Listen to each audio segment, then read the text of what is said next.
The redundancies, never seen it at this level, has made things very, very difficult on the market. But it can start to feel very personal when you're getting rejection after rejection after rejection. It can feel very personal. If you are getting quite a lot, and let's say it's been a month, look at what I tend to find with this type of market is people get desperate and they do things that are not in their own best interest. I'm noticing that salaries in general are a little bit lower. It feels like companies are trying to rob you. I'm amazed at some of the things they're asking from entry-level people. I'm like, how would an entry-level person even have that knowledge to deliver that work? Companies are asking for a lot because the market's changed and they kind of can. There was the Great Resignation, which was like super frustrating for a recruiter. You don't know how annoying it is when you have to go through so many people. You've got a very limited time. The manager's chasing you, going, oh, have you found anyone yet? Can you send me candidates? And then you call, oh, this looks like a good candidate. You pick up the phone, wrong number. This is not about your self-worth. This is the market condition. This is nothing to do with your skills or your experience or the fact that you don't have.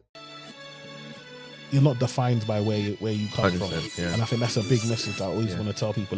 Like you have to be able to be uncomfortable. Yeah. Like be comfortable with being uncomfortable.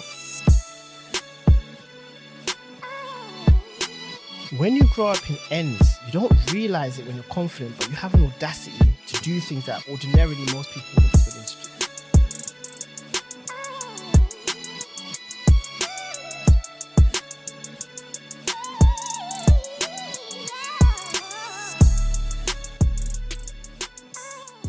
Welcome back to another episode of the podcast. We have a special guest in the building. Amri, how you doing? I'm doing fine. How are you? I'm good. So it's not been a year yet. We spoke like earlier this year in Jan. Very well received episode. Obviously, I told you offline that your clip went viral, which you're going to be speaking about soon as well. But yeah, how you been?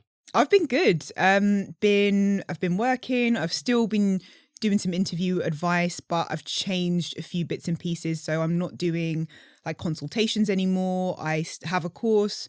I am continuing to post content on my YouTube channel, but I'm mixing it in with other things because I'm doing contract work as well now. So but it's been good. I've had a great summer. Not so much enjoying the winter, but you know, I'm getting the cold through winter. It's a cold winter. Yeah. So we were talking about this. How have you been doing this contract thing? Because people hearing this are going to be like, "What? Seriously? You've been doing a contract in this market?" Yeah. I have a very I call it an advanced job search, which is one of the things that I do, and I follow a really specific process that I'd say I've refined over time.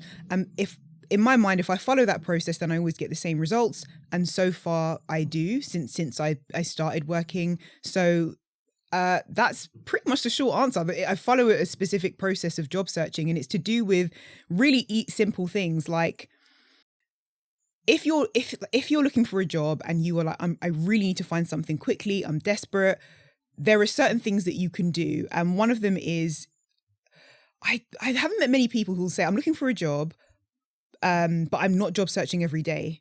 Okay. And so I think you don't actually need to put that much time into it if you do a search daily. You can set up bookmarks. Yeah. Like let's say you're on Indeed and you're looking for a job that pays over 40K, is fully remote, and is in sales. Mm-hmm.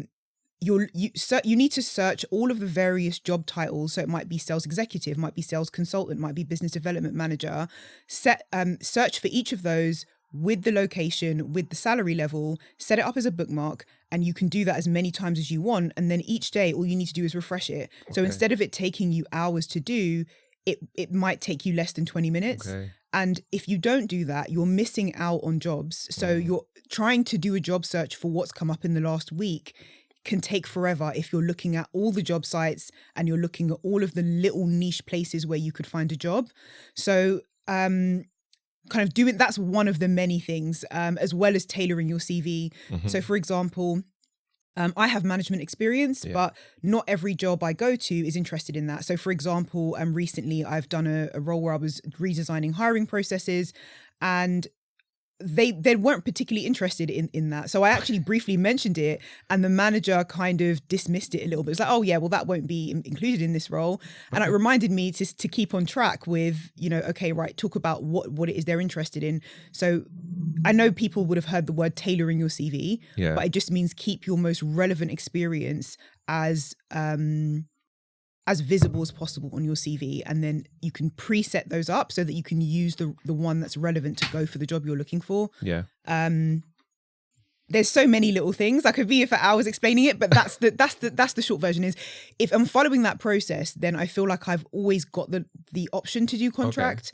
And then if you're looking for perm, you can use the same thing. It's just that once you find a permanent job, you then don't need to do this again. Yeah. So when you say you bookmark, okay, so like it sounds like Indeed's your go-to, because to be fair, I feel like Indeed's got like the biggest catalogue of jobs. Probably now it has, yeah. Yeah, one of the biggest. I mean, it's changed over the years. Once upon a time, it was Reed, but Indeed. Oh yes, and Google Jobs is incredible as well. Yes, Google Jobs is good. Yes, Reed I have not looked at for years, but Indeed always seemed to be one of the ones. LinkedIn is getting there too, to be fair. LinkedIn is getting quite there, good. actually. You'll see some stuff on there that I prefer their filtering on LinkedIn. I feel like it's a little bit more advanced in terms of searching for like title, industries. I don't know. I can't remember with Indeed. I haven't looked at Indeed for a while, so you have to correct me if I'm wrong. So you use like Indeed, right? So say like you said sales consultant, you search sales consultant, you'll get a list of results, right? And then you, as in just do a normal like bookmark of the website, right? And then you just come back to that every day. Yeah, that's the simplest way I can explain it is like that. Yeah. You come back to that every day. Okay. Even if it's every couple of days, because on some job boards you can search for the jobs that have come up in the last 3 days. Yeah. So you can maybe do that. Yeah. I just prefer daily, because when it comes to, if you are looking for something to start soon, you kind of need to invest some time into it. Yeah. But you can set up, okay, these are all, let's say you're looking for something local to you, you might have all the locations. So, you might have 4 or 5 locations near to you, all all for jobs that have come up in the last 24 hours, and then save that as a bookmark and label that folder 24 hours. Yeah. Next one's 3 days. Okay. You can label them however you want, but if you're doing something like that, you're seeing pretty much everything on the market. You're not really missing much, and then it's very difficult to not see something that is right. The other side of it is, of course, what you're submitting to employers. So what you're sending on your CV. Cover letters, I'm not majorly, some of them demand cover letters, which I'm like... Do you just like dismiss the job, or do you do the cover letter? It depends. I mean, it's rare that I'll dismiss a job because it asks for a cover letter, but occasionally if the application is too complicated, it's like... Sometimes just not in the mood, I'll be honest. Sometimes I'm like, there's so many jobs on the market. Why am I wasting my time like 2 hours for this? I would say have a standard cover letter that you can use, and then all you need to do is change bits and pieces. Yeah. So I wouldn't outwardly kind of encourage people to ignore jobs that they want to go for. Yeah. Like, you go for the job, but I'm not gonna lie, it's a pain. It's annoying. It is a pain, Yeah. especially if you're like trying to especially if it's like a contract and you're trying to get, or if you're just desperate to get a permanent job as well in your area. Like, how many jobs, like, I guess obviously the number like varies, but how much, I guess, would you, in your opinion, would you say is a sensible amount to be looking at applying to, like, on a daily, if you were like desperate to get something? If you're desperate, I mean, also, if you are desperate, there's a couple of other things you can do. You can search for phrases like immediate start, or searching to start immediate. Anything, as you start to see like urgent banners, those types of jobs are ones where they will look to move quickly in the hiring process. So those are good ones, and you can actually search for those phrases like start on Monday, or if you're looking for entry level jobs, like start on Monday, or immediate start, or urgent start. So you can do that as well. Sorry, what was the other question? I'm trying to remember. Oh, like in terms of like how many jobs should apply to on a day? What's a sensible amount? 5, 1, 2, 10? There's no set number, but I would say if you, the issue with that question is I don't recommend that people diminish the quality of their search. Yeah. So focusing on a number isn't always helpful. I'd say maybe between 2 and 4 is acceptable, but it really depends on what you're looking for. And one thing I said to a family member recently, because I kind of scolded them a bit on their CV, because they had a CV that had all of this irrelevant stuff on it. Like, they like to put PCs together and build computers, but they were going for like customer service jobs. And so I was like, okay. So I was like, okay, let me put this. It's just, if you're applying with a CV that has no relevant experience and it doesn't even show your potential, so let's say you don't have experience and you're just coming on the job market, but you're showing your potential by saying, oh, this is what I studied, or this is the kind of volunteer work that I've done. If you're not including any of those things, so the CV that you're submitting is completely irrelevant, there's actually no point in submitting the CV. Yeah. Because it's a waste of your time and they are not going to select you. You have to imagine if you were working somewhere and a manager came to you and said, I need an IT support executive. And you said, okay, I'm going to go and look for one. And you open a CV and they say that they have been doing sales for the last 4 years.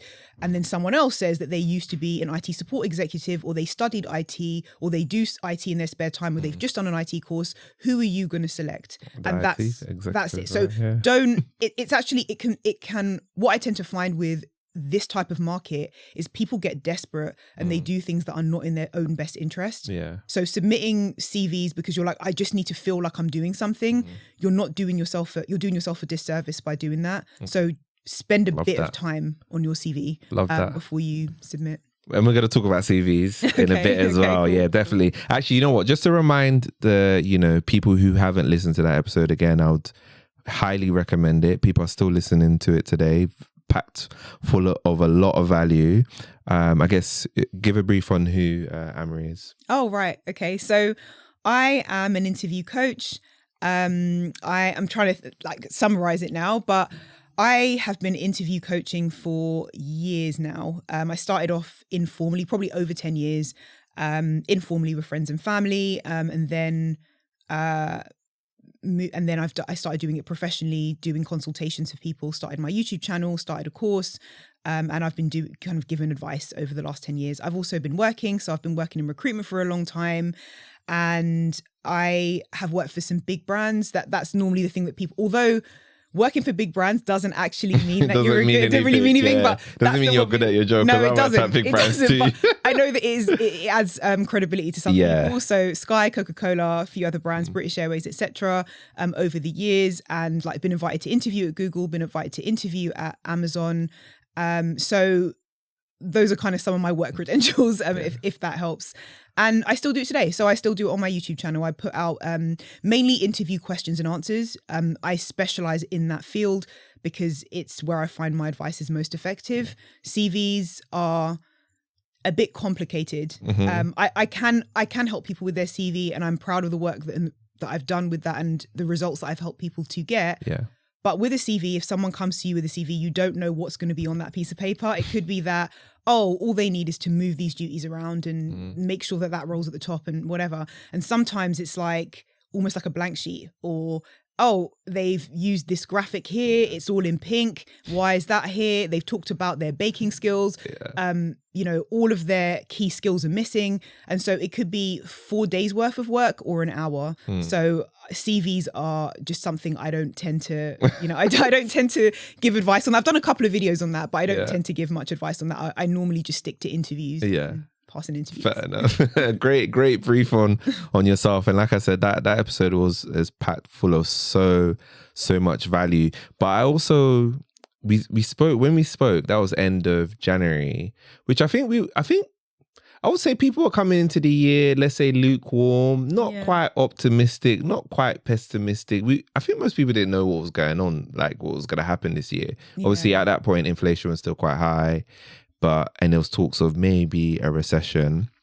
But obviously since then, there's been a lot of redundancies. Yeah. I think I had a note here of the big tech. So in terms of big tech, so I know 10,000 Meta did globally, Amazon 9,000 globally, Microsoft 10,000 globally. And there's been a wave of other, companies since then, right? And then I know personally as well, people that are, the funniest thing, I always say this to people, this has been the first time in my career, and I've worked careers about 9 years, right, after uni. And I've never had a few people come up to me like, I'm getting made redundant. I've never had that happen. So there's been I would kind of say a big shift since when we spoke at the beginning of the year. I feel like there was definitely more opportunities. I guess, with given your recruitment experience and you still being in industry, I guess, can you give us a bit of an insight into, yeah, I guess what's going on. In terms of why people are being made redundant, it's really complicated. I don't have all the answers as to why it's all happening because it's different in every area. There are some companies, I think this is a little bit of an old story, like Buzzfeed and Sports Illustrated, who were using AI. So they got rid of like an entire team, replaced it with AI, which just was terrible. So the quality of what they were, it was kind of a big story. It's like a couple of weeks ago, this Sports Illustrated one, where they used AI to create fake profiles of people, like fake authors and writers, with fake pictures, fake backstories, and those people were generating articles like through this AI thing. And people started to notice the inconsistencies and the poor quality. So they then decided to just completely wipe those articles from their website completely and pretend they weren't there. But a lot of the big news stations have already picked that up. So it's the level of like laziness and the level of, it's like getting rid of a team. It's amazing to me that no one spotted that AI is not there yet. Like you can't. It's not there yet. No. To do that, it absolutely astounds me. But loads of companies have done that. I don't know all the ins and outs of why Meta and these other big companies are doing major redundancies. I suspect it's a knock-on effect. So one thing I noticed is we had the Great Resignation, which was the period of time after the lockdown. Like COVID had a massive knock-on effect and probably will do for like even the next 10 years. But a lot of people stayed in their jobs during COVID. Then there was this wave of people leaving their jobs, and it was called the Great Resignation, where loads of people were resigning. They were like asked to come back to the office and they didn't want to. And then, so what was happening, particularly in the recruitment space, is people were hiring loads and loads and loads of recruiters because they were filling all these roles that people were leaving. And then in the space, in my LinkedIn network, there's loads of recruiters because that's the network that I've got. And I'm noticing loads of those people being made redundant and just alarming rate. But people were making 5-year plans off the back of a temporary market condition, which I found really odd. So they were saying, we're hiring like 20 recruiters, to meet this demand. We're on a great trajectory, which was really odd because I was like, well, of course, once the market settles, it's not going to stay like that. So I don't know. I don't know what's happening in other industries as to why that's happening, but I think it's probably a knock-on effect from people leaving. Lots of companies were in a state of flux. They hired lots of teams and lots of roles. Now things are kind of settling into where they were before. And that could be part of it. But I don't know the full story on why. I just know that tons of people are being made, like the redundancies. It's crazy. Never seen it before at this level. Oh, really? Okay, so it's not an imagination. No, okay, the redundancies themselves. It is crazy, right? Yeah. Okay, cool. I thought I was maybe not being over dramatic. Obviously I knew about the figures because a lot of these the big tech. This was like earlier on in the year, right? And with them, you always see it in the news, and it's not like you. It's one of those ones like you kind of, because they're so kind of far, you're not working there. You're like, okay, it's big tech. They're so big. Yeah, okay, of course they're gonna, shed. But then when you kind of see the ripple effect and it's kind of getting closer and it's actually people that you used to work with, and you're like, okay, this is a bit mad. Yeah, you start seeing them updates in your LinkedIn feed, and people, and it's like someone and they're like, I have a family. I literally have just been told that I'm made redundant. I don't know how I'm going to support myself. Anyone that can help, and you're just seeing more and more and more of those messages, and it's weird, and it's kind of scary as well because it's like, what is happening? So to hear I know it's happening in other industries as well, but to just actually hear that from you. Is interesting. It's crazy. Like it was like literally my ex team from my old company, literally all of them. I two of them I still speak to, so they let me know as soon as they kind of found out. And obviously I knew it was happening, but then I went onto my LinkedIn and literally pretty much the others had all literally, this is my last day at the place, last day. I'm like, literally I scroll through 5, 6, 7. I was like, what is going on? Like it's absolutely ridiculous. So I do agree with you about the whole growing. I think a lot of companies, I completely agree with you that they just thought, oh yeah, we've grown 50% post COVID. Let's hire 50% of people. And thought that they're gonna do 50% every year for the like the next 5 years, and it's just very short sighted.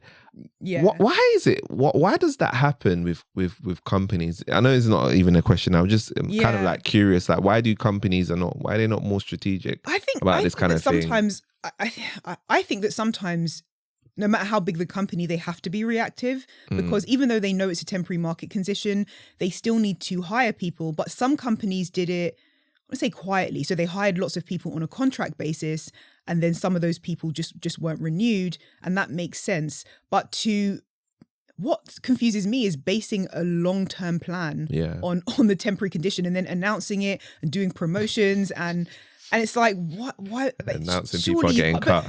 Do you know the weirdest thing? What's so interesting about these big companies is when you tell people company name and you say, oh, I've been to these offices or I've been to Google offices, and it's like, ooh, but inside the fancy offices are just humans. It's run by humans. So they've got the same flaws as everybody else. It's just under a shiny banner. You know, they still it's still normal desks and normal computers and normal people running. Like, it was like, oh, what goes on? And they have the latest tech. And I was like, yeah, but it's humans running that latest tech. Do you know what I mean? If you have like, a 4-year-old on a high-tech keyboard, it's still a 4-year-old on a high-tech keyboard. Do you know what I mean? So it's not as, I don't know why companies, I don't know why companies do that. It doesn't make any sense to me. It doesn't. Do you think that the job market will be a bit better in 2024? Unless something else like happens. Your conversations and what people like are saying and forecasting, and the only thing that might make a difference is AI, I think. Okay. That's the only thing that I imagine that would make a significant difference. Because based on the fact that job markets go up and down from, go far back as you like, really. Normally, market conditions in terms of jobs, financials, they do go in an overall pattern over decades, and it kind of follows that pattern no matter what. AI though is a new thing. Like it's and the rate at which it's growing is just insane, and I wonder where we'll be, because when I think back year on year, I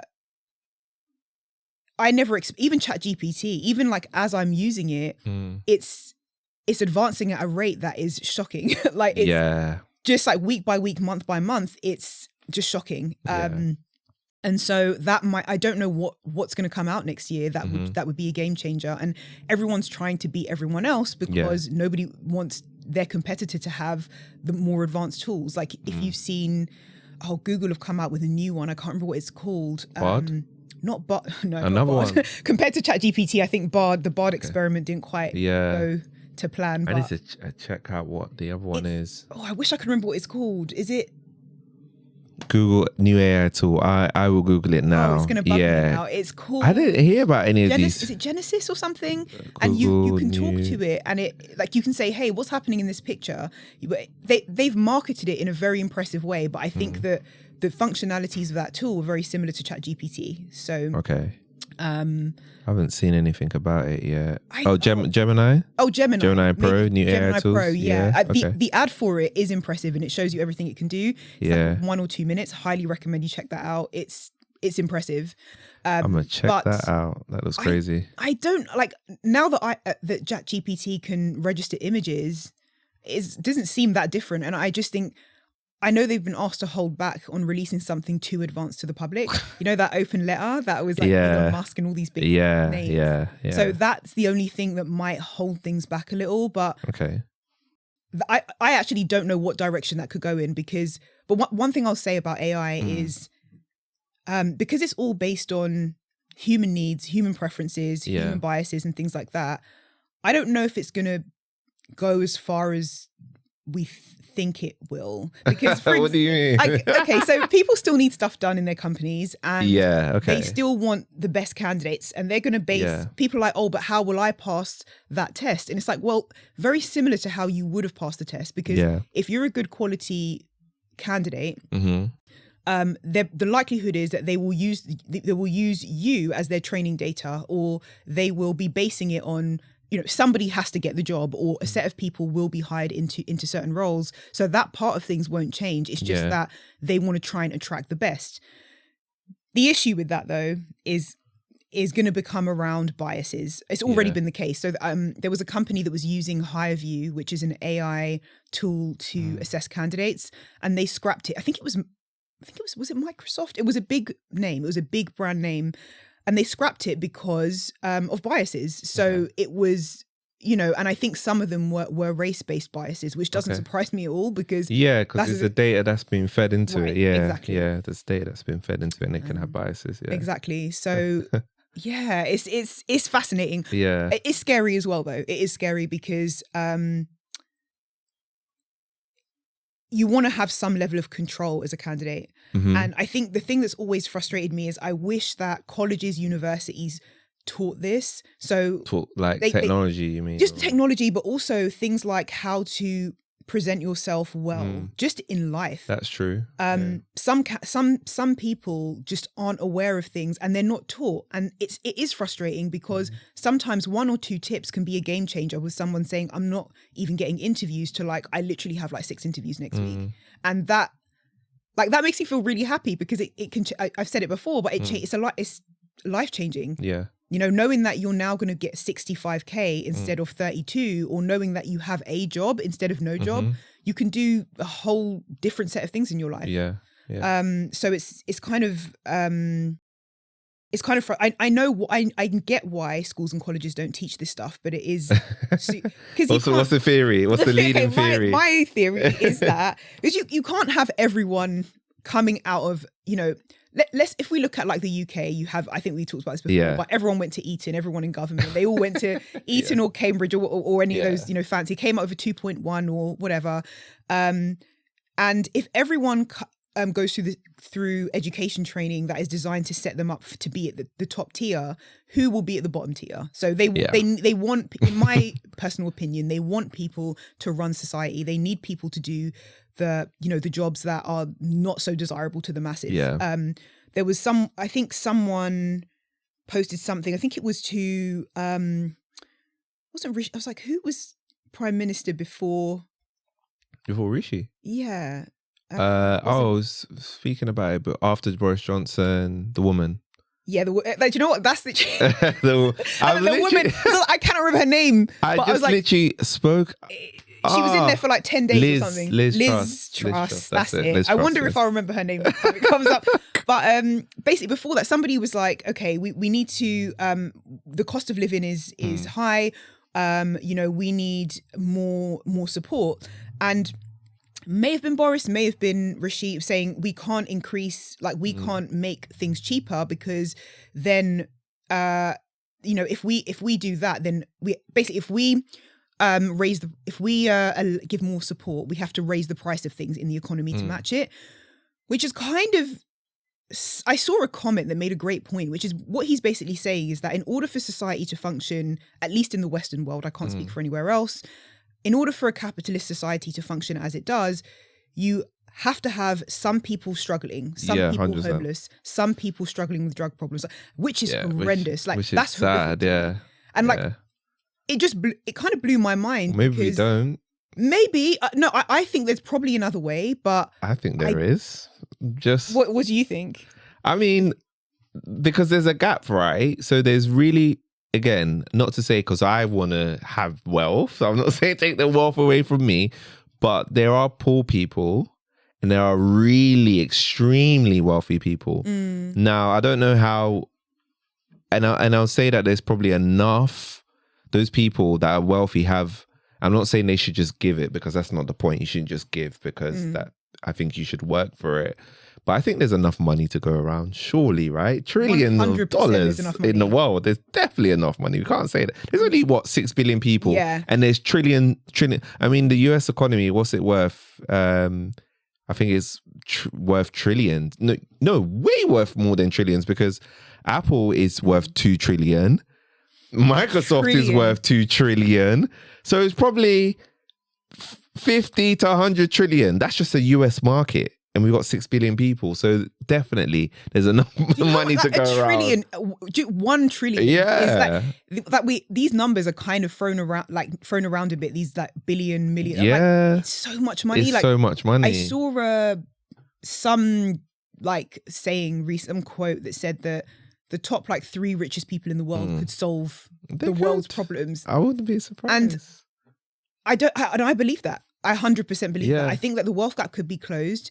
There is a way to you can create a fair society where everyone has a median amount, and they're at the same. Do you know what I mean? They're at the roughly the same levels, but I think it's fear based. I do. Of course, it is, it's like if you've grown up in a world where somebody gets you out of bed, somebody makes your breakfast, somebody cleans your feet, I think that, and then you're also told by your family or people around you, there's poor people in the world that just want to take your money. They just want to take.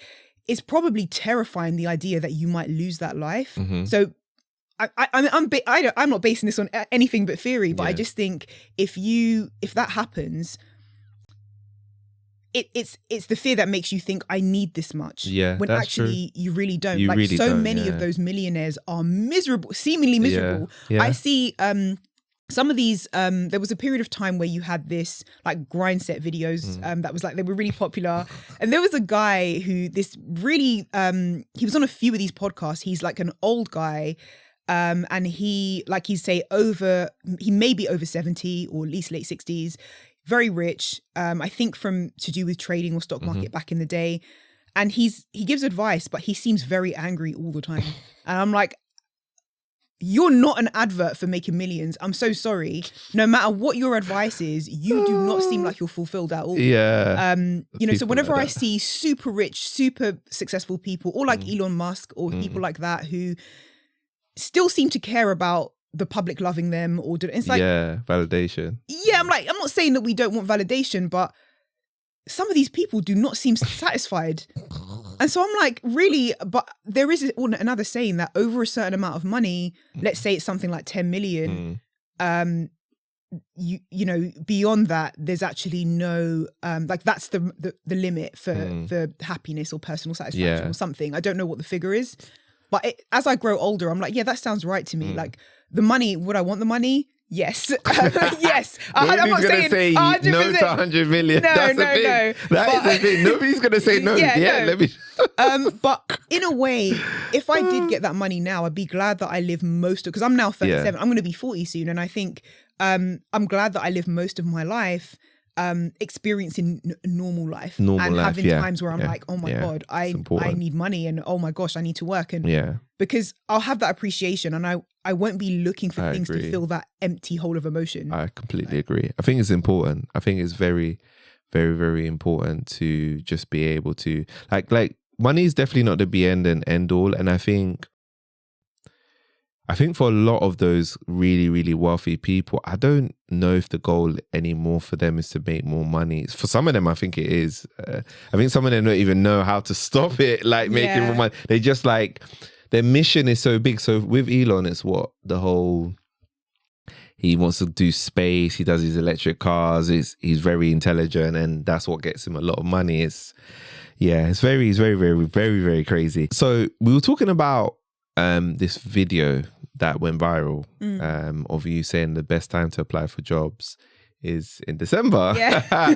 So it went viral on TikTok. So if you guys want to go and check it out, go read the comments. A lot of people agreed with you. Other recruiters agreed with you. Some people didn't agree with you. Some people said other times as well. So it was a really good. And actually, you know what? It's up to you if you want to speak about it. Do you still think that December is still a good time to?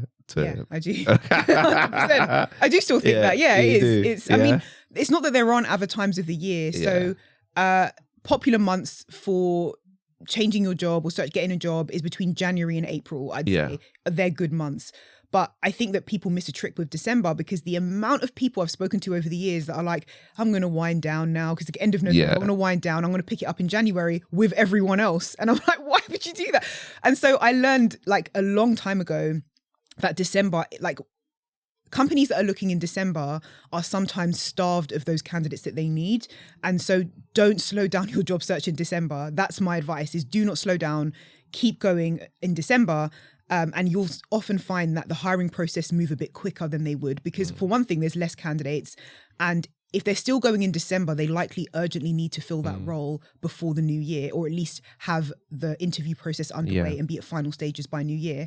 So yes, I stand by that 100%. Yeah, because a lot of people are like, no, BS, companies are shut off like mid-year. And I'm thinking, what world do you guys live in? Like, they think that we just get like randomly two weeks of annual leave. Yeah. To that, like, seriously, I'm like, you got people that comment that, right? My personal belief is that they've not worked in the corporate world, because I've worked in corporate 9 years, right? Not to say that people don't take time off, but to make it a mandate that every single company is shut off before the mandatory period over Christmas is no. Yeah. Yes, some people industries don't want to of course, interview and stuff like that, but to say that people are not interview, okay, No, sure, they're not. but Okay, even if you're not in believe corporate, let's say that you work in a you're in a blue collar job, or you are in an entry level job. Like when I started off, I was in entry level jobs years ago, and people were hiring for like call center staff, warehouse staff. How do you think all the Christmas gifts get out? How do you think there's in distribution, production, supply chain, there's so much going on in December, and those places are hiring fast. They start hiring maybe around November, because they need that fill for Christmas, and then they sometimes will keep on some staff in January. And I've experienced this before, and I know people who work in warehouses or they do picking and packing, and December is still a good time. So even if you don't believe it, I'd say give it a try. At least give it a try. My job is to try and help people, and then I love to hear people come back and say, yes, it worked. Not because I feel right, but because they then have more opportunities. They can get a job in just at a time when it's quiet for everyone else. Yeah, but by the time this episode comes out, which will be Jan, you say Jan to April is the second best time. Yeah, I'd say that's a good. Okay, that's the best time. Okay, that's fantastic. To be fair, a lot of people. There was actually one comment where somebody said, "Oh, I've been applying since summer and it doesn't work," and then I can't remember what I said. I think something like, "Yeah, it's a bit of a tougher market," and then they actually responded to me saying, "Actually, you know what you're talking about. They just got a job." I'm like, good. Okay, I'm not gonna lie. Feeling right, like being right, does feel good a little bit. It does. Feel good. That was funny. That was like, okay. I was like, well, it worked. You watched this video in December, complaining you didn't get a job. Yeah. You applied and now you got a job. I'm glad to hear that. You know the thing with that person, it's the mindset, because they actually tried it anyway. Yeah. And I'm like, that's all you need to do. Yeah. Just try. If you don't, if what you're doing is working, don't change anything. But 100%. if it's not working, try it. Just give it a try. 100%. So obviously, as we were saying, it's obviously a bit of a competitive market.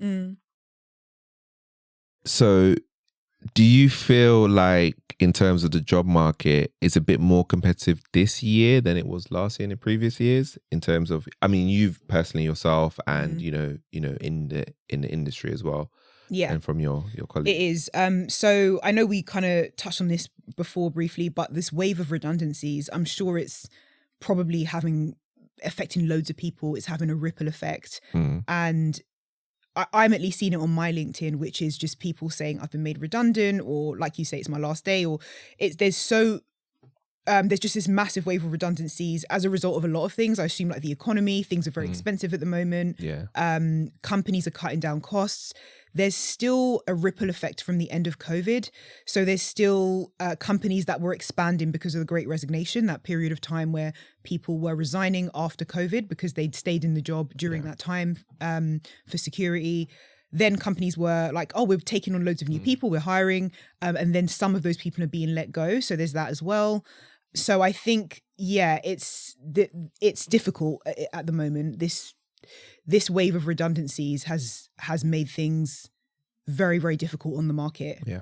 And the only thing that I can say, if anyone is going through that, is stick to if you're someone who does a consistent job search. So let's say you do it once a day, once every couple of days, even if it is once a week, because some people have responsibilities and they just can't do a daily job search, or once every couple of days.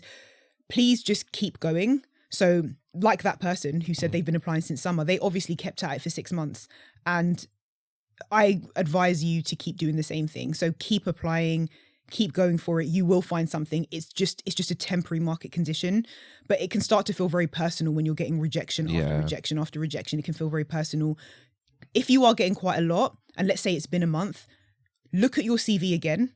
Actually read through it as though you have been asked to find someone to fill the job that you are applying for, and say, is this what the person who's looking for someone would want to see? So if there's anything on your CV that's not relevant, you won a kickboxing competition, whatever, and it's not relevant to what you're doing, just remove the irrelevant things and keep the information on there as relevant as possible. Don't worry about making it look pretty. That's probably one of the biggest things I see that is a bit frustrating, is the pretty CVs that don't have any decent content on them. And I'm like, but where's all the relevant information? It's just pink. There's nothing like, so that's one thing as well. And you can use Chatgpt to help you. Yes. I was not sure whether I was going to advise that because I've seen some Chatgpt. So for example, I have someone that does transcribing for me. She does copy typing. And when I was advertising for that role on Upwork, I had people leaving the prompts in. So what a prompt...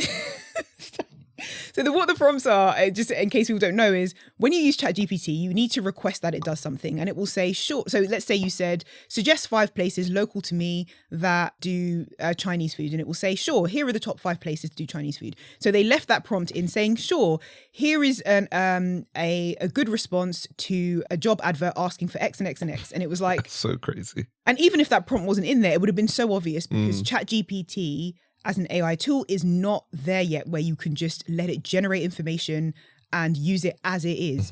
You can use it to help you get ideas for what you need. So let's say that you're writing a cover letter and you say, hey, write a cover letter for this job. Fine. Sometimes the first result will be unusable. So you have to, and also if it is, and you think I can't use that, sometimes your brain is better. So it's a better tool to actually get results than ChatGPT. So don't be lazy. It's an excellent tool. So it can be tempting to just be like, you know what, I'm just going to use this tool, but use it as a tool to help if you can't come up with ideas. That's it. It's just an idea generator. Do not use the results from the tool exactly as they are. That's a good tip, because I was going to ask you actually about the use of ChatGPT for like cover letters, CVs, answering competency questions. So it's good as an idea generation to give you some prompts, but use some of the content, but then modify it. Make sure that you review it. Make sure that it makes sense what they've said. You have to review every single line if you're using it for your CV, because I've seen this with another one of my relatives who decided to revamp his CV using ChatGPT. And he's going for entry-level jobs. So his entry-level, I think at the time he was looking for sales or potentially in kind of like working in a bar. One of the two, those were the two areas that he was interested in like catering, hospitality. And at the top of his CV, so there was like a summary that came up with like strategic decision maker for hospitality. And I was like, okay, so although it sounds good, it sounds good. You have to understand that this is an entry-level job. So they're not looking for, it's going to be quite clear that either you're overqualified or you've used a tool to write the CV or someone else has written it, because what you've written here doesn't match the level of the job. So these things might sound like some people that hear that might be like, oh, that's obvious. And it's like, it really isn't to a lot of people. Yeah. And there might be some people that are surprised by, well, why wouldn't strategic decision maker be good? Because they're looking for an entry-level person to do entry-level work and they're expecting an entry-level CV. So anything to do with strategy, that's actually very high level. It's management, it's leadership level. You can have something like, you can just speak in normal sentences, like, worked in a bar, did this, did that, or worked in sales, worked towards these targets of 5 sales per day. Simple language that anyone can understand.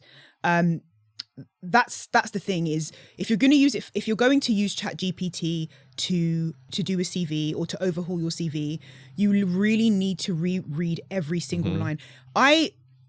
I think the best way to use it is to use it for sections of your CV. So write your own CV.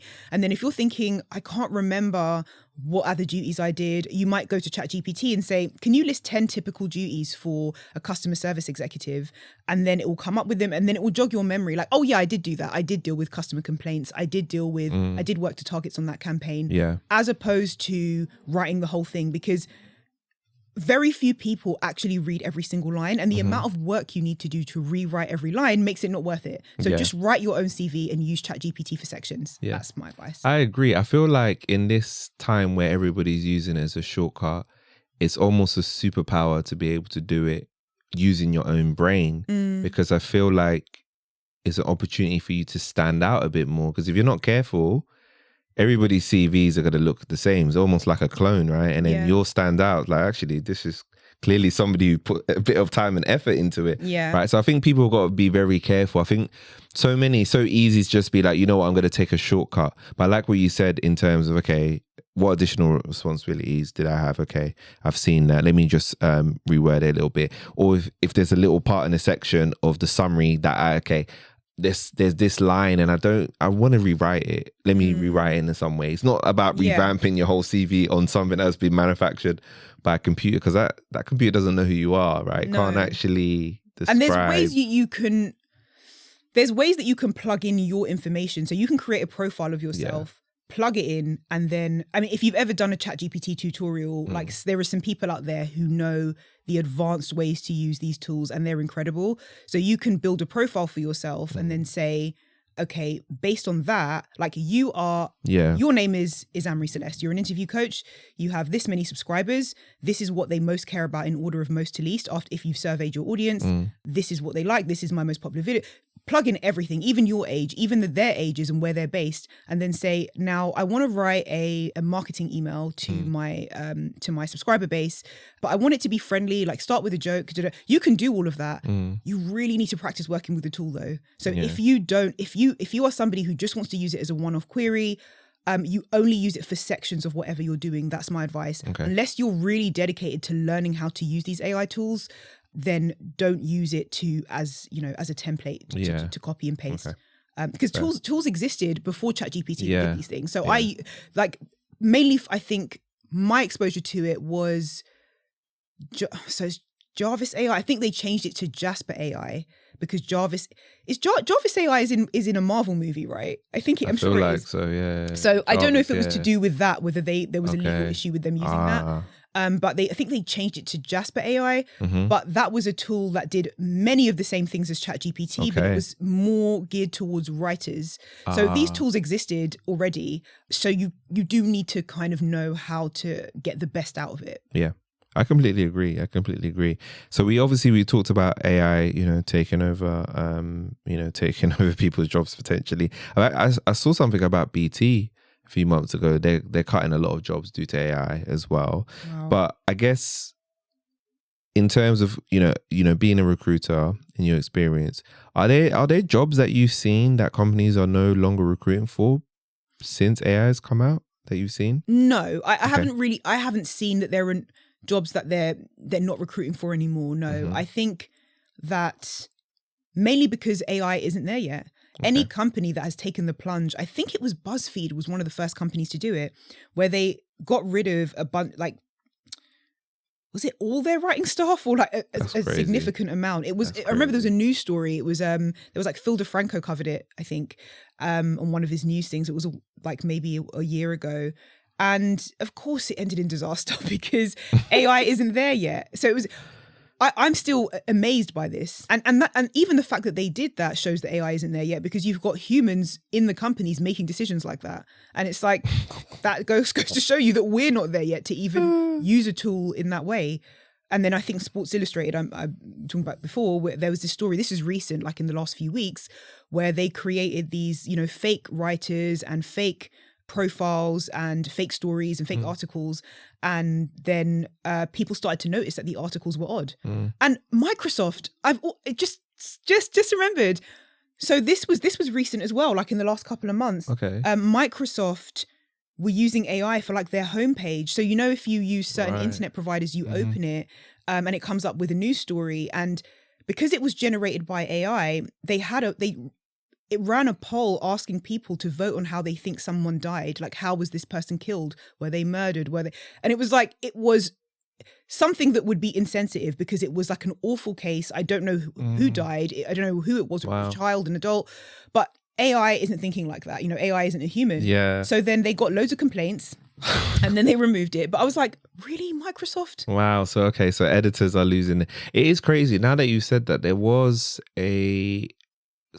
I'm quite into investing, and I can't remember who it was, but I was reading an article, and then at the end of the article, it said, by the way, this has been drafted by AI. It's been drafted using generative AI. So I don't know if it was like in combination with a person or just a person, but it was like already, and it was such a shock because I was like, wow, like what's going, like, that's crazy. Like just like that, no warning, no kind of just doing it. So editors, I feel bad for you. Writers, I feel bad for you.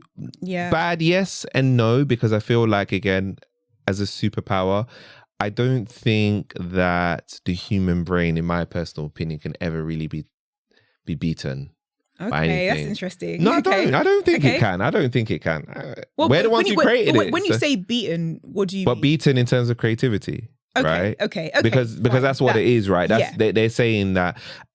Do you know what I think they're doing? I think they're devaluing the creativity of a human. They're saying the article that you read is very cookie cutter. Anybody can kind of do that. That's what they're kind of saying, right? In a way. I'm not saying that AI can't. I don't even think we understand our brains as well as I agree. Is the truth, right? So that's another reason why. So we're trying to create something and we don't even know the full potential that we have, right? I mean, the fact that we can even create something like that should tell you, okay, well, we're the creators of that, right? I just don't see how can something that we've created can be superior than us. Yes, okay, calculations, computer code, blah, but a human created that computer code. Yeah. At the end of the day, right? Yeah. So I don't know, because I think that I agree with you in terms of like abstract creativity. Yeah. We come up with these new random things and I can't see a world like with my basic human brain. I can't see how that could be duplicated, because what AI is doing is taking the patterns of what humans do, like you say, and then it's creating things based on what's popular or what people like. And so you then end up, kind of people talking about superhero movies being like there's too many of them. People have got like superhero fatigue because once upon a time a new superhero movie came out and it was like, I'm using that because I like superhero movies, like that's the reason why, like I like the Comic-Con and all that stuff. So like new came out and it was a big deal, but nowadays there's like 10 movies coming out a year and it feels like it could be an AI type thing that would happen where I would not be surprised because it feels like that's what AI would do. It would take what is popular and just churn it out. But where's the new stuff? And that's the stuff that I think can't be beaten. But when you said we don't understand our own brains, that's where I think AI could challenge us because we don't understand our own brains. Fair enough. So when you feel like if you've ever had like an advert appear, you're like, oh, how did the algorithm's been listening to my phone conversation? Like, how did it know? Yes. And it's like they track things like, and you probably know this, like your eye movements on your phone, like how long did you glance at that advert? How long did your eyes linger on that woman? Oh, you like women with long hair and not short hair. Oh, you like, do you know what I mean? And they track all these different things. So then they end up knowing you better than you do because these are subconscious things. I don't realize how much I'm looking at roller skating videos or how much I'm looking at, oh, that cute baby with it. I'm not even thinking that I'm doing that, but it's feeding me more of the same, which means that this is do you know what I mean? It's knowing me more than I know myself. Yeah. And so we don't have that full awareness. I remember seeing a Darren Brown video years ago where he went to a marketing team and asked them to create a concept. I wish I could remember the details, but he asked them to create like a campaign for something, for a product. And he said to them, this is what I want. This is the concept. So you guys go and create what you want. And then he came back at the end of it. And I think they might have spent like a week doing this thing. And then he came back and he said to them, like, is this what you created or something? And they were like, this impossible. Like, it's impossible because we've been locked in a room for like a week creating this with only each other's ideas. So what he did is incredible. He went back, and I might be remembering this partially wrong, but he went back and showed that their journey to the office that he met them at in the original clip where he asked them to do the campaign. They took a car from wherever they were to his office, and along the way, he strategically placed things like a man on a bicycle going past their car with something and like accidentally hitting the window, a billboard way in the distance. You can barely see this billboard. And on it is like a little red thing. Like, oh, the color blue is in, or whatever it is, or however he put it together.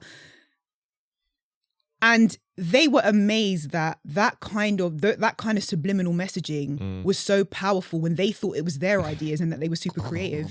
And it was he did the same thing with psychic people. Yeah. He did the same thing. He did the same thing where he was like, when he wanted to show that the people that say they're psychics, he doesn't believe them, and this is why. So he went on this thing to show that it can be fabricated. So he met some psychics, trained with them a bit, and then at the end he was doing readings, and people were like, oh my God, you are. And he's like, no, I'm not psychic, I just did the training. And they're like, well, maybe you don't know you are, but you are. And he's like, no, I'm saying I fabricated this. And they're like, but it's impossible that you could have done that. They refuse to believe that it could be fabricated.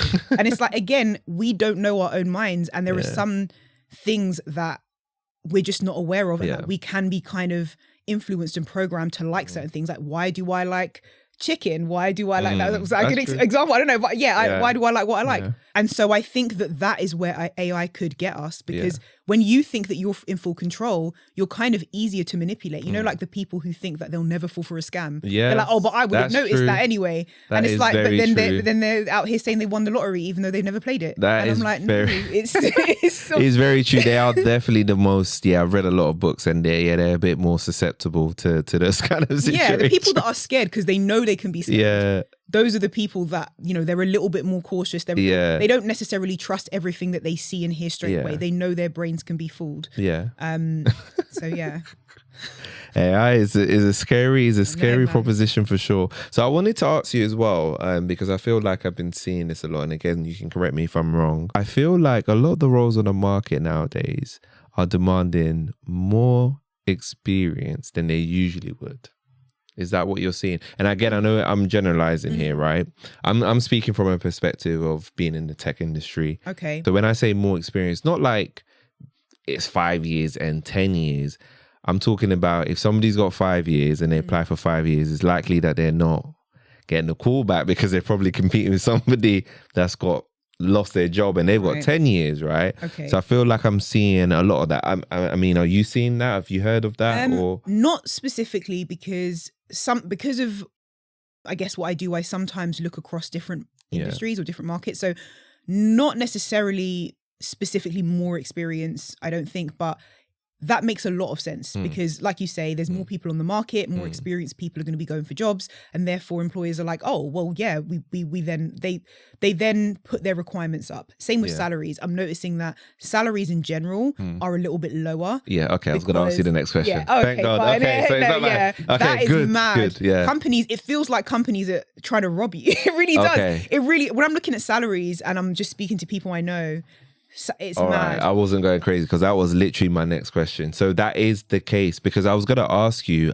I'm feeling like my feeling, and again, I'm looking at the market, I'm having a look. It feels like it's stagnating, and even in some cases going down and not going up. Yeah. It feels stagnant. I agree with that. It feels like the stagnation is taking quite a long time, and it does feel like things have rolled backwards. But again, I think it's the knock-on effect from COVID, because we've never had that before. It does feel like things have rolled backwards slightly because they've almost gone back to where we were, because companies like going back into the office. And when they're looking, there are a bunch of people on the market that weren't there before, and they can get a lot of things done. This might be subjective though. This might just be what I'm seeing. So I'm not sure how it necessarily applies to the whole market, but companies can get things done for cheaper because there's a lot of entry-level people on the market. And what sometimes happens is companies will say, well, we need a lower budget for that role. We don't need to put that role out at such a high salary. They get someone in the role. The person isn't able to perform at that level because what they want is actually from someone more experienced. Then they're going back out to market. So I think it will stabilize over time, but it might take a bit longer. It might take maybe 3 to 5 years to stabilize. It's a shame that inflation won't take that long though, and it will still just keep going up in the same way.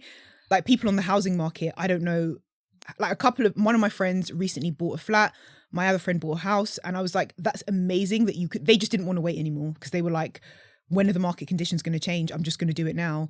And yeah, it's difficult. It's difficult for sure. I wouldn't say that's something that people are imagining. Like, the job market, the salaries seem lower, and in some places they're asking for more experience, I think. Okay. So, yeah. So I wasn't imagining it, because I was getting a lot of feeling that what I'm hearing, the salaries, again, they seem capped at a certain level, and then the experience, I'm like, okay, you're asking for a little bit more, or you're just choosing the best of the best of the best, like like your Google or something like. Not to say that you shouldn't, you should, and a lot but more I feel work as well. They're requiring, like in the job, they're requiring a lot more work. Okay. That was on my thing. So I'm not imagining all of this. Okay. Like what I've seen in a lot of jobs, I'm amazed at some of the things they're asking from entry level people. I'm like, how would an entry level person even have that knowledge to deliver that work that you want, or that project? Like it's mad. I think that the companies are asking for a lot because the market's changed, and they kind of can. There was the Great Resignation, which was a candidate market. Candidates were demanding this and that because they were like, right, now's the time to cement something that is a little bit more equal, remote working, things like that. But now even Zoom asking their staff to go back to the office. Do you hear about that? I didn't hear about that, but I was going to ask you about the work from home, because that was an area that I wanted to talk about, but I didn't hear about Zoom. What's their mandate? So Zoom was the pioneer, which before Teams. Because they're Zoom. Exactly. When everyone went they couldn't even deal with the demand. Their technology couldn't fully support the amount of people that suddenly went remote overnight because of COVID. They expanded, and they were like, we want to pioneer work from home. Like, you should be able to work from home. Obviously that's like their message, makes sense for their brand and what they do. They've asked their teams to come back into the office. Like, I don't know if it's full time, or if it's, I think it was a story because it might have been 5 days a week, but it could have been 3 days. But either way, they asked their teams to come back into the office, and that was a surprise. I was surprised to hear that. Okay. So I was like, if Zoom is asking people to come back in, then you're kind of like, okay, so then other companies are a lot more likely to follow suit. There were some companies that said that they were going to stay remote, that then just changed, and they were like, no, we're going to ask at least for hybrid now. So yeah, it's changed a lot. There's a lot going on. But I think remote working, I think my personal biases are going to get in the way here, because I'm like, I am a big advocate for remote working. I think say it. No, go ahead. Yeah, like, I'm an advocate for it as well. I'm an advocate for it. I'm an advocate for it. I know some people do prefer 5 days a week, and I get that there are some things that can't be duplicated when you're not there in person. But those things, in my opinion, are very minimal. And when you've seen all the arguments on LinkedIn, but when people are more productive, they've had a full night's sleep, they're not waking up an hour early to get ready, then an hour or 2 hours travel. It's so inefficient. It's unbelievable. And, not having a healthy breakfast, not having a healthy lunch, spending more, I can't see how you could hope to get the best out of someone in that way. Yeah. I find that to be... I don't think it's just control. I noticed when there was this big argument about remote work, so when people started being asked to come back into the office, a lot of, I think it was Alan Sugar, is it Sir Alan or is it Lord Alan now? I can't remember. Lord Sugar, yeah. But yeah, he was one of the first people to say that people should come back into the office, and like he put out this, it was really controversial at the time when he said it, and he put out this statement, no, people need to come back into the office, you're not working at home, you know how he just says whatever, like he doesn't care, he'll just say what he thinks. And then I think it was Boris Johnson that just said people need to go back into the office, at home, it's not helpful to be back at home and be going back and forth to the fridge for a piece of cheese or something. And people were like, you're talking about yourself, like that's not what everyone does. And it was just like, yeah, but I noticed it was a lot of the wealthy business owners that were saying people aren't working at home, they're lazy, they need to come back in, because like they are not the workers. Do you know what I mean? Like, I'm not saying that they don't do anything, but they're not doing the day-to-day grind, operational stuff. So I don't think that they fully, either they've never done it, or it's been years since they did it. So they don't really understand how psychologically draining that demand is, and physically. And for people that have kids as well, and people that have disabilities, some people there's a range of disabilities that people have. Some of them are undiagnosed, which mean that working in an office environment can be very, it's like overstimulation, the amount of interruptions, the amount of, it's more productive overall in my mind to at least have the option for people to work remotely that want to do it. And the people that want to be in person should be there, because then you're in a position where you're surrounded by people who all want to be there, not someone who's just like, I'm waiting for the clock. I'm waiting to get, instead of sitting here arguing about aircon or arguing about, do you know what I mean? Whatever, everyone, it's. I think if given the choice, as we've seen, most people would like to work from home. That's the choice. Yeah. I think, as we've seen, right? Which is why they're trying to mandate it, because people do. They prefer to work because obviously, like we said, if you've got like a 1 hour commute into work, that's 2 hours you've lost that you could have been working, that you could have been doing something else, right? And then you've also got to get ready as well in the morning. Yep. And not only that, it usually takes longer to get back because of how busy it is. And then not only that, is you're spending money on the travel. Yeah. It'll be 15 quid. Then you're spending lunch in London, what we know is 10 to 15. So £30 a day just to be in office, versus if you're not, you're going to save, you could have a £10 lunch, have a nice lunch, you save yourself 20 quid. So of course, like for most people, they're going to look at that and be like, I save myself time, I save myself money. Well, yeah. Why wouldn't I prefer this? Stress of like just sitting in traffic or getting on for the bus, running for the train, or squeezing on a tube or something like that. Like tube. Can you move down, please? All of that. No, none of that. It's crazy. It's just, So I wasn't imagining that. Yeah, there are definitely more mandates from companies. So I guess the question I wanted to ask you was, how can somebody, I guess, navigate that conversation of, work from home with their potential employer if they're going for like an interview, especially if the employer doesn't even know like what the situation is, they don't even really say anything. How can they kind of navigate that? Because that's a new kind of topic now over the last few years. So first of all, I think that all employers should state upfront if the job is remote, if it's hybrid, if it's working 5 days in the office. So be clear about their expectations. That's not on a lot of adverts. Or they'll say hybrid when it's not, or they'll say remote when it's only 1 day from home, or they'll just not mention it at all. And then you'll speak to the employer and they'll say, oh, you only need to come in 1 day a week. And it's like, why didn't you put that on the ad? You would have had so many more applications. So I think that's the first thing. Navigating that conversation, it's new territory for me as well. So I would recommend that people ask upfront if it's something that's important to them. So in the first, let's say that you apply for a job, you're shortlisted for the job and you're having the first conversation with someone, ask in that first conversation, it doesn't need to be the first thing that you say, but it's kind of like if the salary isn't on the advert. If someone contacts me and they email me saying, oh, we'd love to arrange a telephone call, great, what's the salary? Like not in that so many words, not as blunt, but I get straight to the point. I'm like, please, could you let me know the salary range for this role? Because what's the point in the telephone call if, do you know what I mean, you're paid minimum wage and I can't, and I've got stuff I need to pay.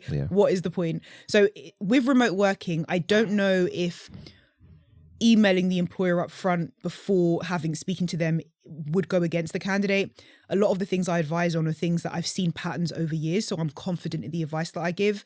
With remote working, it's kind of new. So I wouldn't want to recommend someone email an employer saying, is this remote, when it might put the employer off and they might think, oh, well, does this person just want that? Which I think is fine if that's important to the person, but not every employer is the same. So I'd say at least have a conversation with them. They'll talk to you about the role. Oh, let's go through your CV. Great. Can I just ask, is this role a hybrid role? Probably ask if it's hybrid first, and then they'll tell you. And then they'll ask you what you're looking for, and you can just say, I'm ideally looking for something hybrid. However many days you want to go in. The remote roles are shrinking on the market as people go back. So it's shrinking now. So cool. it may be a case of a candidate's need to, if you're looking for a job, you may need to adjust your expectations a little. I hate saying that because I want candidates to get everything that they deserve out of the process. Like, you want remote, you should go for remote. But those jobs there's a lot of people competing for them. So you may need to be aware that you may need to go in at least part of the week. Okay. I love that. Yeah. Okay. So in terms of, to wrap up our conversation today. So obviously we talked about, remote roles, redundancy, tough market, salary, shrinking. I guess are you able to give us like 3 tips to help someone land, an interview? Because that's, for me, that's where I feel people are struggling. It's not even the interview stage, it's landing that interview. It seems like. So can you give us 3 tips to help someone, land an interview for a job that they're interested in? Before I do that, there is something else I forgot to say about remote working. You can go into a job and then try to negotiate once you're in the job and just say, once you're in there, just say, you're having your one-to-one or your appraisal with your manager and just say, look, I just wanted to find out if there's a possibility for this role to maybe be remote or partially remote in the future, because by then you know them, you're in the job, you've already got it, and you know your manager a little bit more. You can have that conversation, and that's another way. And if you know that deep down you want remote, just keep looking. I know that's if an employer might not like to hear that, but if you get into a job and it's not what you want, just keep looking. Don't get too comfortable and then wait until you're really miserable to then start looking, because the search is a lot harder. Okay, 3 tips. Let me think, because the markets have changed so much. I'd say one of the things at the moment is perseverance. So it's easy. It's one word, so it's easy to say. It's easy for me to be like, perseverance, that's number 1. But actually, it's hard. So when you are getting, like I say, rejection after rejection, it gets very personal, and it can even like affect your self-worth. This is not about your self-worth. This is the market condition. This is nothing to do with your skills or your experience or the fact that you're not worthy, or that maybe you're just not good enough. Often there's maybe 1 job and maybe 500 applicants. So that's like 499 people who are going to go through that. Statistically, you're likely to be one of those people. It's not a reflection on you. So persevere. If you feel like it is getting a bit too much, don't ever stop your job search, but maybe cut it down. So say you're doing it daily, cut it down to every other day. If it's really getting to you, then cut it down to once a week. I don't recommend doing a job search less than once a week though. Even that, I think it would mean that you'd be taking too long to look through all of the available jobs that have come up in the last week. But if you're really stressed, then your mental health is the most important thing. So that's number 1, is perseverance. I'd say that number 2 is there's so many tips. So number 2 is self-reflection. Okay. So I'm being specific when I say, look at your CV, read your CV as though you were asked to find someone for the job that you're applying for. Is this what you would want to see? Would you care about this person's whatever that they did? Would you care about that award they won for something that is totally irrelevant? What are your key skills on there? Use Chatgpt to get an idea of some key skills, and you can pick the ones that are relevant to you and reword them. Yeah. Look at your statement. Is it up to date? Some people's phone numbers are wrong on their CV. Super frustrating for a recruiter. You don't know how annoying it is when you have to go through so many people. You've got a very limited time. The manager's chasing you, going, have you found anyone yet? Can you send me candidates? Da-da-da. And then you call, this looks like a good candidate. You pick up the phone, wrong number. Okay, cool. No email on there. Okay. Should I find them on LinkedIn? I'll do a quick search. Can't find them. I can either spend more time digging around for this candidate, or I can just move on, and probably they'll move on. So check things like your email address, and make sure that your job history is up to date. Make sure that the dates are correct, so it doesn't look like you've been in a job for a month. Sometimes people mean to put a certain year. So actually read through every single line and reflect on what you're submitting to an employer. Really important. What's the 3rd thing? I'm like, one more. Let me think. I did have a 3rd one actually that crossed my mind, but I've completely forgotten what it was. I think probably, let's see, perseverance, self-reflection, being looking at what you're submitting, cover letters, CV, even look at your LinkedIn profile. Let me think. Number 3 would be probably, based on the current market, setting your expectations. Okay. So it doesn't mean that you have to lower the bar per se, but our expectations have changed because of the market. So before, when people were applying for jobs, they're just going about it like normal. COVID have changed our expectations. So some people are like, oh no, I really want remote. Particularly if you're just starting out on the job market, you might have experienced remote as your first job.